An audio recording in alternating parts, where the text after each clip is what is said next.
Sa gitna ng traffic, dalawang lalaki ang hablot mula sa umaandar na sasakyan sa Taguig. Ang nahulikam na modus sa pagtutok ni Von Aquino. Cellphone mo. Nakuna ng isang rider ang tagpong ito sa C5 southbound sa Taguig pasado alas 7 ng gabi noong May 14. Dalawang lalaki na tumatakbo sa gitna ng mabagal na takbo ng mga sasakyan.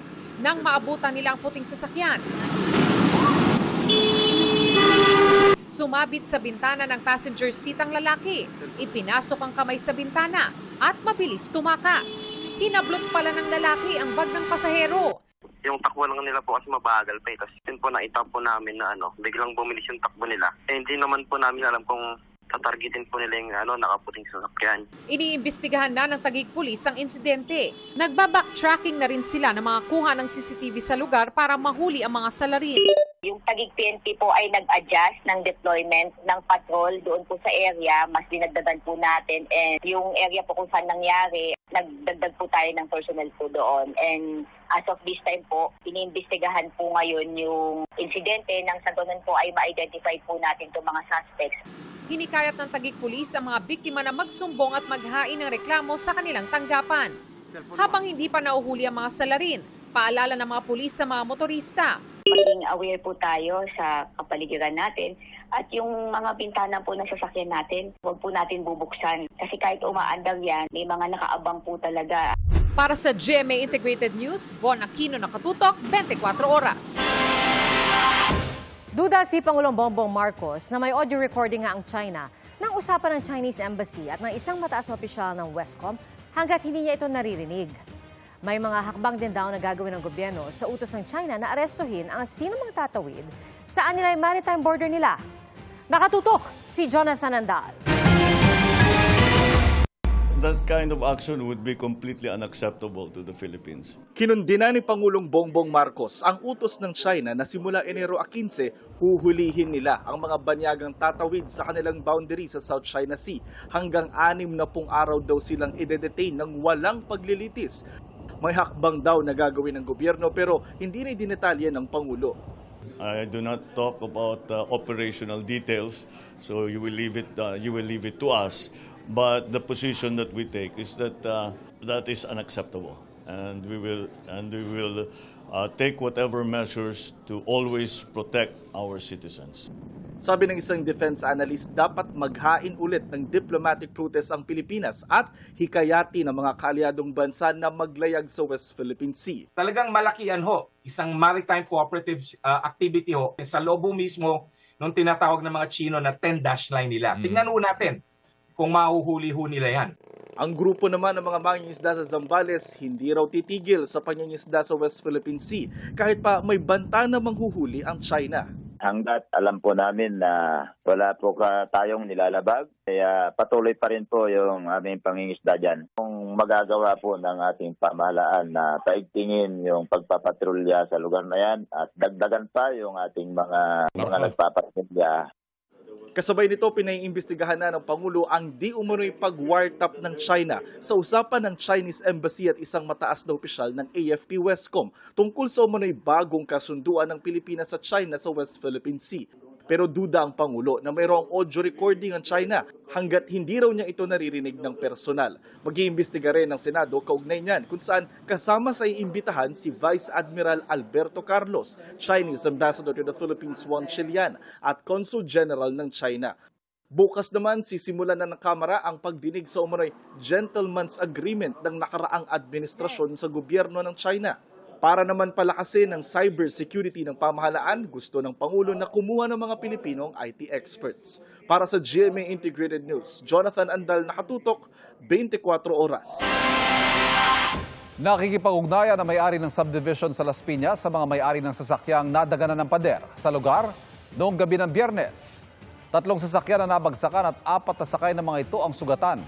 Ayon sa Vista Land, para maiwasang maulit ang insidente, susuriin muli ang structural integrity ng mga perimeter wall sa Portofino Heights. Agad din daw magpapatupad ng mga angkop na hakbang kung kinakailangan. Pasintabi po mga kapuso, pinutakti ng sandamakmak ng mga kuliglig ang isang bahay sa Nevada sa Amerika. Halos mabalot ang pader ng libo-libong Mormon crickets. Itinataboy na ng mga residente ang mga insekto na pumepeste rin sa kanilang taniman at kabuhayan. Ayon sa U.S. Agriculture Department, kung magpapatuloy ito, posibleng magdulot ng masamang epekto sa ekonomiya at kapaligiran. Nagsanipuwersa ang Partido Federal ng Pilipinas ni Pangulong Bongbong Marcos at ang Nationalist People's Coalition para sa 2025 midterm elections. Kahapon, nagpirmahan na para sa kanilang alyansa ang mga partido at nauna nang nakipag-alyansa ang PFP sa partidong Lakas CMD ni House Speaker Martin Romualdez. Kaya ngayon, 3 malalaking partido na ang magkakasama sa darating na eleksyon. Umaasa si Pangulong Marcos na may iba pang grupong makikipag-alyansa sa kanilang partido. Nauwi sa patayan ng alita na magka-live-in sa Las Piñas City. Patay ang babae at 2 niyang pamangkin matapos paghahampasin ng 2x2. Tinutukan niya ni Maki Pulido. 5:55 a.m. noong Huwebes, May 16, na-record ang sigawan mula sa likod ng pintuang ito sa isang bahay sa Barangay Pulang Lupa 2, Las Piñas City. Matapos sa mga tunog ng paghahampas, tumigil ang sigawan at naiwan na lang ang kahol ng aso at nasundan ng iyak ng isang bata.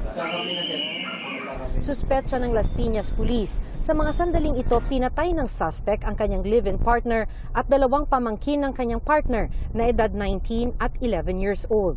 Wala pa magagawa. Nangyari po kasi. Sa isang ambush interview, inamin ng suspect ang pagpatay. Nang nag-away sila ng kanyang live-in partner, sinubukan daw tumulong ng 2 pamangkin nito. Sabi ng suspect, nagdilim ang kanyang paningin at nang makahawak ng 2x2, pinaghampas ang mga ito. Bigla sumugod sa kwarto namin. Sinipa yung pintuan namin, nakalak yun. Hawakan ko yung kahoy. Yun yung sa nandilim yung paningin ko dahil dumudugo ng ilong ko. Nahampas ko siya. Nasa bahay noon ang 4 na taong gulang na anak ng biktima at suspect at nasaksihan daw nito ang paghampas sa isa sa mga biktima. Yung unang attempt ko po ng pagpalo kay pamangkin ng partner. Tapos nailipat ko po yung anak ko sa kabilang kwarto. Doon ko muna po siya pinag-stay. Nasa pangangalaga ang bata ng mga kaanak. Hindi ho siya makausap ng maayos, hindi ho nagsasalita. Noong May 16 pa ang krimen pero kahapon lang natagpuan ang mga labi ng mga biktima. Ang sinasabi raw ng suspect sa ibang tao, nagpunta sa Divisoria, Maynila ang 3 biktima. Pero bandang 1:30 p.m. kahapon, may kakaibang amoy mula sa nakalak na pintuan. Tumawag ang mga kaanak ng mga biktima sa pulis at nang pwersahang buksan ang pinto, tumambad ang mga bangkay. Sa mga CCTV footage, nakita natin siyang pumasok sa kanilang bahay, lumabas ng alas 8 ng May 16. After that, hindi na lumabas yung 3 biktima.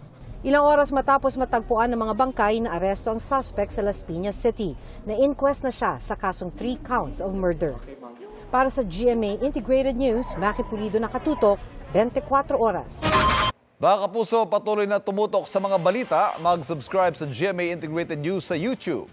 Sa mga kapuso abroad, samahan niyo kami sa GMA Pinoy TV at www.gmanews.tv.